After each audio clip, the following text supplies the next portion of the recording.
guys, welcome back to my channel. Simone here. So today I'm going to be filming the second part to my 4-star reads of 2017. I will link the previous ones and I'll link the playlist for the whole of my end of year videos basically. I talked about 21 books in my last video and I'm going to be talking about 21 books again today, so hold on to your hats. So the first one I'm going to talk about today is The Scorpio Racers by Maggie Stiefvater. This was actually the only Maggie Stiefvater book I've read so far. I own The Raven Boys, which is the first book in the Raven cycle, but I don't have any other books. Well, I haven't read any of the others by her. I've heard really good things about her writing in general, and I really did like the Scorpio Racers. This is basically about a girl who enters into the Scorpio Racers, which is where they essentially race these like underwater horses, and these horses are like vicious and a lot of people are likely to die and stuff, so but she's doing it to keep her family together and to raise money so that they don't like lose their house and stuff. So it's a really good book. The way it's written is amazing, and I just thought like the whole thing was something completely different than anything I'd ever read before. So yeah, I really liked this one. I think it's one of those books that no one really talks about that much to do with Maggie Stiefvater, and I feel like people should because it's amazing. Then the second one I'm going to talk about is Night Film by Marisha Pessl, which is a book I'd been wanting to read for quite a long time, and I finally got to it, and it was amazing. It is basically a thriller, and it's one of those books that you probably want to read around Halloween time because it just has that kind of vibe to it. It is basically about this film director who has basically made all these films that have been banned, and he's kind of like hidden from the public eye, and it's all a little bit strange. And then there is a journalist who's been investigating him and trying to get like involved and stuff, and he thinks that something dodgy is going on, and then the film director's daughter appears to have committed suicide, and he's trying to find out like what actually happened and kind of how it's all linked together. And it's really weird. It's got like spirits and occult stuff in it, which makes it really interesting. And like I said, it's a bit spooky, and I feel like you will read this and go throughout the thing thinking like, what on earth is going on? Because I didn't really understand it, and then I got to the end and it all made sense. So yeah, I thought it was good. I did think the ending was a little bit of a letdown, to be honest with you though. Like the actual kind of what was like the actual thing that happened, I was a bit like, oh, but really? Yeah, it wasn't really completely up. That's why I gave it a 4-star, not a 5-star. But I think it's definitely something you'll enjoy, especially if you love that kind of book in general. Then the next one was actually the first Agatha Christie book I've ever read, which I'm so shocked about because I love Agatha Christie's like the adaptations of her books, and for some reason I've never read any. But I read 3 Blind Mice and Other Stories, which is a short story collection, and I've mentioned on this channel before how much I do not get along with short stories usually, but I loved this one. I think that each story was interesting and it kind of made sense, and there were some really good bits in there. I don't think there was any dud ones, which I think is great, and yeah, it was creepy, kind of strange, good little mysteries, and yeah, I definitely want to read more Agatha Christie now. The next book I'm going to talk about is Truth Witch by Susan Dennard, which is the first book in the Witchlands trilogy, I believe. I read this because of the stand-up to the TBR video I made, which I'll link below, and I'm really glad that it made me read it because this was amazing. It basically follows 2 young witches named Saphia and Iseult, I think that's how you say her name, and one of them is a thread witch, which means that she can sense people's emotions, and the other is a truth witch, which is quite rare, and basically people are trying to hunt them down, and they are linked together in such a way because they have like this connection, and their friendship was my favourite part of this. I absolutely adored it, and this is why I've kept the book, because like I said before, I don't keep books, but I've started keeping books that I love, and this was kind of the first one of them. So yeah, I really liked this book and I would definitely recommend, and now I just really want to read the next one. The next book was Carrie by Stephen King, which is the first book that Stephen King ever wrote, and I really liked this one. I am going through all the Stephen King books and reading them from start to finish, but I'm not necessarily reading them all in the right order. I'm kind of just trying to read everything he's written. But I read this and I wasn't disappointed at all, and I've actually watched the adaptation of it on holiday with my boyfriend and we really liked it. When I say adaptation, I mean the older one, not like the brand new one. This basically follows a young girl named Carrie who is bullied at school, and she goes to the school dance and something really bad happens. Essentially she just goes completely off the rails and stuff happens, and she has the power of, what's the word, where she can make things move with her mind? I don't know what it's called, but she's got that. And yeah, it's so interesting. I don't think this was scary, but it was definitely creepy. And yeah, I loved this. Next up I have The Statistical Probability of Love at First Sight by Jennifer E. Smith, which follows a young girl who is going across the world, should I say, to her dad's wedding to a woman that she's never met before. And she misses the first flight she's meant to be on, manages to get on a second flight, and then meets this guy on the flight who is going obviously to London where she's going. And it's about the connection between them and this sort of love at first sight, like, is it possible? And I really loved this. It was really sweet, it was really fluffy, but I kind of expected that, and it was kind of what it was meant to be. And there was just something about it that was really endearing, and I loved it. I definitely would recommend. I think the only problem I had with it was a little bit like wrapped up too neatly, but I don't think that's necessarily a bad thing. The next one was a really difficult read, and that was A Mother's Reckoning, Living in the Aftermath of the Columbine Tragedy by Sue Klebold. Now, Sue Klebold is the mother of Dylan Klebold, who was one of the 2 Columbine killers, who basically attacked a school and killed a lot of children and a lot of teachers in that school. I read this because I think it's becoming more of a problem in the world recently. A lot more people, there are a lot more news reports of school shootings and just horrendous things, and I've heard a lot of things from victims, parents and victims themselves, and kind of from that side of things. I've never, at least I don't remember, ever heard from the like perpetrators' parents. And Sue Klebold is very well spoken, she's very articulate, she's very she was able to show her emotions very well. The only thing I didn't like about it was I did feel like at times she was kind of not making light of what he'd done, but she was making him out to be this like angel child, and she didn't quite understand why he'd done it. Now, I think this was important in terms of thinking about mental health and how mental health needs to be addressed in order to stop some of these things happening, or at least stopping people from feeling like they have to do these things. I also think obviously there's part of it which was a case of that he was going to do something like this anyway.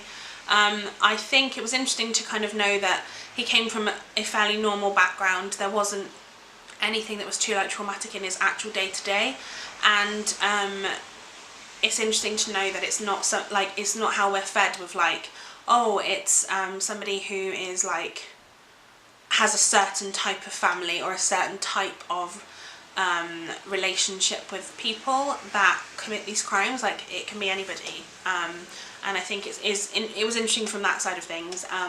Like I said, I find the mental health side very interesting, and I do think it's important to look at to speak to the parents of these people to find out kind of how we can look at it from a different perspective, basically. But yeah, I did enjoy this book a lot. Like I said, I gave it 4 stars, not 5, because I did feel like at times she was kind of like glorifying him a little bit and making him out to be this like amazing person, and quite clearly he did a horrendous thing. So but then again, she's his mum, so what did you expect, really? But anyway, that's why I gave it 4 stars, but I did really enjoy it, and I would recommend if you're interested in that kind of subject. The next book I read was Honeymoon by James Patterson, and this is the first in a duology. I liked this book. I didn't love it. I think it was, well, no, I loved it at the time. I can't remember what it was about now, to be honest with you. This is the problem with James Patterson's writing. I don't find it to be, like, it doesn't stand the test of time. So maybe, like, now thinking about it, I wouldn't give it 4 stars because I don't remember it. But at the time, I remember when I read it, I really, really liked it. So I can't give you a synopsis because I can't remember the synopsis, but it was easy to read, and I read it and enjoyed it at the time, so I guess that's really all that's important. But yeah, I can't remember about it now. Then I have The Shining by Stephen King. This again is part of my Stephen King reads, and The Shining is a book that I was kind of sceptical about because it has so much hype around it, mainly because of the Jack Nicholson film. I've seen that film. I don't really like the film, to be honest with you. And to be honest, the book was less than I was expecting, but it also wasn't as scary as I was expecting. When I say less than, it was not as... The book was less scary than I was expecting, but I also think it was more interesting in that things happened like that I didn't get from the film. I enjoyed the book much more than I enjoyed the film, to be honest with you. But I also think it's one of those film things that doesn't translate easily to film. I think now it probably would because we have more special effects and things, but back then when it was made, much more difficult. It follows a family of husband and wife and their son, their son has these sort of telepathic powers where he can like read minds, and I don't really know exactly what his powers are. I'm still a bit confused about that. But basically he knows kind of things that have happened in this hotel, because basically his dad, the man in this, who Jack Nicholson plays, is going to look after this hotel for this like Christmas season while it snows and they can't get out basically, and so this hotel closes down for the Christmas, and they're going to stay there, essentially be locked in essentially, and look after the place, and stuff starts to happen and it goes down and it's quite scary in places. But like I said, I think the book was less scary. But I have said before, I don't really get scared by books easily because I find I can distance myself from them quite well, so each to their own, I guess. But yeah, I did like this book a lot. I don't think it's one of Stephen King's best, but that's just a personal preference. Next up I have The Hobbit by J.R.R. Tolkien, and yes, I know, sacrilege, I gave it 4 stars, but the language in this is very flowery, a bit like Lord of the Rings. I think I gave Lord of the Rings a 4-star too. In fact, I'm pretty sure I talked about that in the last video. But yeah, I liked this. I did like it a lot. I've read this a couple of times now, and I think that having watched the films, it's easier now to read the books in some ways because I know the sort of things that are happening. But I also think there's a lot in the books that's not in the film, because obviously they can't make a film with every little detail in it. This, if you don't know, which I'm sure most of you do, but this follows Bilbo Baggins, who is a hobbit from the Shire, and he goes on an adventure as the burglar for this band of dwarves who are trying to get back home and basically steal their home back from the dragon who has stolen it from them. And yeah, I really did like this. Like I said, very, very flowery language. Takes some time to read, but I definitely think it's worth it. And I wish Legolas was in this book like he is in the film, because that would have made my life. But yeah, anyway. Then next up I have Pride and Prejudice by Jane Austen. When I read this in December, and I'll link my December wrap up so you can go and watch that if you like, but basically in December I said that originally I gave this a 5-star, but when I listened to an audiobook, which is what I'm talking about today, I gave it a 4-star because you're kind of forced with an audiobook to read every single word. Like obviously it reads it to you, so I felt like I got a little bit more bored. Not fully, but like parts. There are bits of it that are quite flowery, and to be honest, when I read it physically I can kind of skim those parts and like get through to the actiony bits, or not action, but you know what I mean, like the dialogue or like the bits where stuff happens. Obviously in an audiobook you can't really do that, so I did knock it down a star for that. But I still really enjoyed it. So next up I have a book I read on my Kindle, and that was A Dark Muir, I never know how to say that word, by Laura Than White, and this follows a woman who was abducted and assaulted basically by this person, and then they got put in prison, but now she's kind of living a new life, and nobody knows who she really is because she's changed her name and she's moved to a completely different place. But basically she thinks this person is after her again, and then it all happens, and yeah, it's very, very intense. There's lots of things happening. I really did enjoy this. It was a great thriller. It wasn't a book I normally would have picked up, I don't think, but because I got this quite cheaply on Kindle, I loved it. And yeah, I would definitely recommend if you like thrillers. Yeah, I just thought it was really well done, really well written, and I really want to read more Laura Than White in the future because I did really enjoy it. Then we have another James Patterson book, and that is NYPD Red 4. Again, I mentioned, I think, the 3rd book in the series in the last video, and I talked about how I can't really remember what each of these books is about. I know in general the whole series, but I couldn't tell you specifically which is which. And I do think his books are very samey. I have, again, mentioned this many times. I couldn't tell you what the synopsis of this one is. Basically though, NYPD Red is an elite like detective like team, I guess, who investigate murders or kidnappings or other things that happen to high profile celebrities and politicians and all that sort of thing. And this is kind of one of those things, they get picked essentially to investigate certain crimes, and it's about the crimes that they investigate. And again, I couldn't tell you which one this was, but I did enjoy it at the time when I read it. I gave it a 4-star. And so yeah, that's my 2 pennies on that. Then I have Shadow and Bone by Leigh Bardugo, which is the first book in the Grisha trilogy. I've also read Six of Crows this year and gave it a 5-star because I adored it, but I read this one first. Now, this is the first, like I say, in the Grisha series, trilogy, and I feel like I would personally say, although you don't have to read this before Six of Crows, I would say it would be good to at least read the first one in this. I haven't read the rest of the trilogy, but I've read the first one, and I think it helped me to understand the world, like, and the magic system in, it helped me to understand the world and the kind of world building in the Six of Crows duology. Again, I've only read the first one.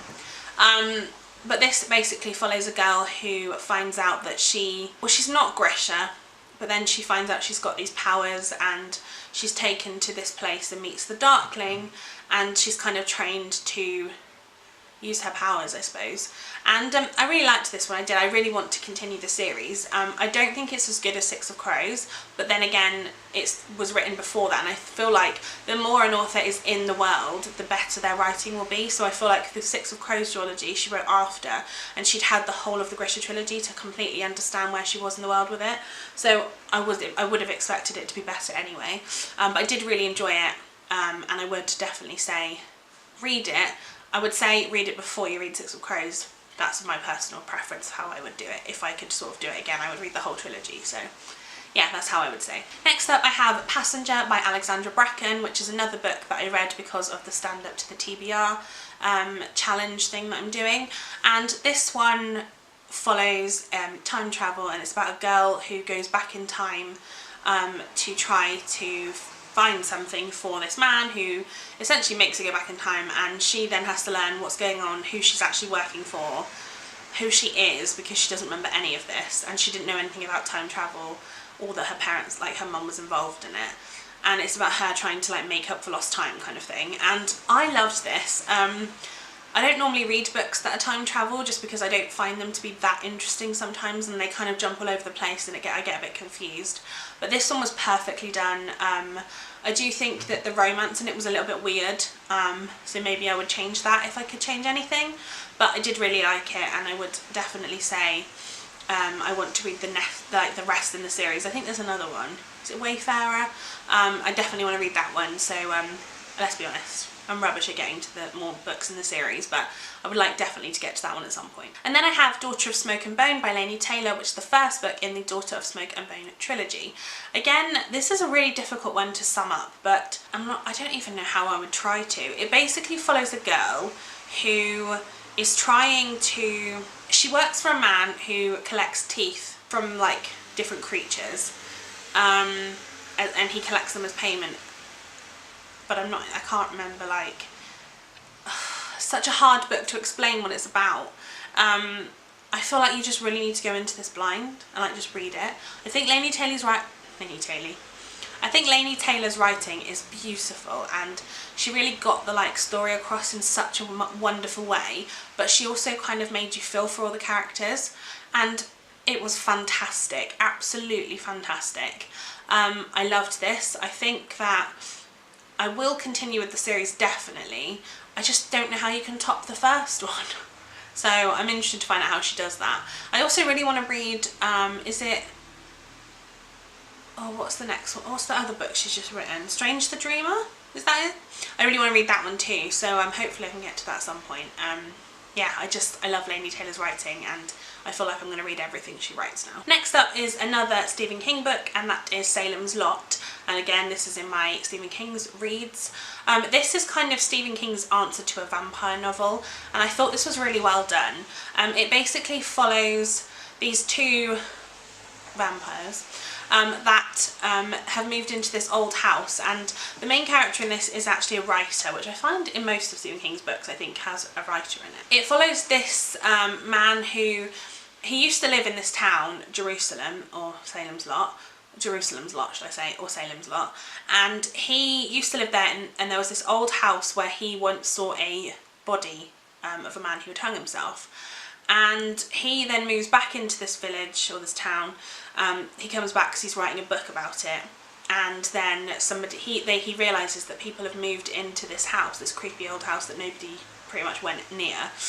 And it's about people start dying and things start happening and people start disappearing. And it's about these vampires basically living in this house. And it's so good. It is a bit strange at places, but it's Stephen King, so I'm kind of expecting this by now. But it's so well written. The only thing I didn't like, again, was the romance in it. I didn't think the writer needed to have a romantic relationship in order to make this a good book, and I feel like it was kind of like unnecessary. But then again, gotta do it, haven't you, I suppose. But yeah, that was kind of my 2 cents on that, because I think this was one of my favourite Stephen King books I read this year. Next up, I actually read a 2017 release, which I know is quite crazy, but I got it from the library, I didn't buy it. This is How to Stop Time by Matt Haig. And I'd never read a Matt Haig book before, but Laura from Two Paper Girls was reading this book, and she got me really interested in it, so I put the request into my library, and they had it, and I got it pretty much straight away, so I read it pretty much straight away. And this is another time travel novel, so I've had a good year this year with time travel, and it basically is kind of about the intricacies involved in time travel and the things that happen. And it also gave me some vibes of the first 15 Lives of Harry August by Claire North, which is also a book I loved a couple of years ago. So I feel like this really gave me those vibes back, and I really loved that. So if you have any recommendations for other books like that, I would love to hear them. But yeah, I really enjoyed that one, and I'm glad I finally read a book that came out the same year, because I never normally do that. Then on to the last 3. The next one is I Hunt Killers by Barry Liger, and this is the first book in the Jasper Dent series, and this follows Jasper Dent, whose dad, Billy Dent, is a notorious serial killer, and Jasper grew up in his dad's care while he was out murdering people at the same time, so he's been taught by his dad how to be a serial killer, basically. And it's really interesting. It does talk about, a lot of it is an internal struggle with Jasper, because he believes that he is destined to be a serial killer, and he's trying to fight that desperately. And then these people start to be killed, and he's worried that he is going to turn into that, because basically he's worried that everything around him, this is what's going to happen.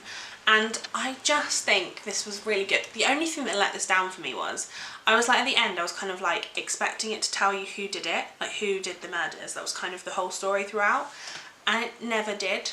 And I read the last like 2 chapters again after I finished it, because I was like, did I just read this too fast and not like completely miss who did it? And I didn't. It didn't even tell you. So because I'm assuming there's another book in the series, so you have to read that to find out, but that annoys me. I'm like, I at least want you to like wrap this book up, if you know what I mean. I don't want like one murder mystery like across 3 different books, because that's just too much. So that was the only thing I didn't like, but I did enjoy the story, and I enjoyed the kind of like battling of demons and stuff, which was great. Also, there's a kick-ass woman in this. His girlfriend, Jasper's girlfriend, is amazing, and she's like, doesn't take any rubbish. She's quite happy to like shoot you down, so I did love that. Then I have Me Before You by Jojo Moyes, which I know is a very controversial book. This is the first of like a duology, I think. the second one's called After You, which I do own, but I've kind of been warned off it. I actually really enjoyed this book. I know that people have problems with it. I thought it was done in quite a good way. I know that people have problems with the disability representation, and I can totally see that. But I think that this basically follows a woman who's hired to care for a quadriplegic man, who she then starts to, essentially she makes it her mission to make him love life again, because he's kind of lost that enjoyment, because he can't really do a lot for himself anymore, and that frustrates him quite a lot. But I know that people have problems with this. It is a very sad book too. It did actually make me cry, which books tend to do. But I did really actually enjoy this book, and I know that, like I said, I know people have problems with it, but I personally enjoyed it, so that's all I can really go on. Yeah, I would recommend. I don't know if I'm going to read the second one. Let me know if you think I should, because I do own it, so I haven't decided yet. And then the final is another book by James Patterson, and that is The Quickie. This follows a woman who finds out her husband cheated on her. She sees him going into a hotel with another woman, and so she decides that she's going to cheat on him back. And then she sees the person that she was with being attacked by her husband. who doesn't seem to realise that she's actually there, and it doesn't seem to be connected to that. And it's kind of about how she deals with that, because there's a big twist at the beginning where you find out who she is and what she does for a living, and it kind of compromises her slightly. And I did actually really like this one. I think that it was really well done. It is one of James Patterson that I do actually remember it, and it does stick with me, so I think that shows to me that it's a good James Patterson book, and I did really enjoy it. So yeah, definitely probably one of my favourite James Patterson books actually, so yeah, I would definitely recommend. So that is the final part of my 4-star reads of 2017. There is only 2 more videos in the series to come, and that is the 2 parts of my 5-star reads. So they're going to be like my favourite books of 2017. So I'm excited to talk about those to you. Give this video a thumbs up if you enjoyed it, and subscribe to my channel if you haven't already. And I shall see you in my next one. Bye guys.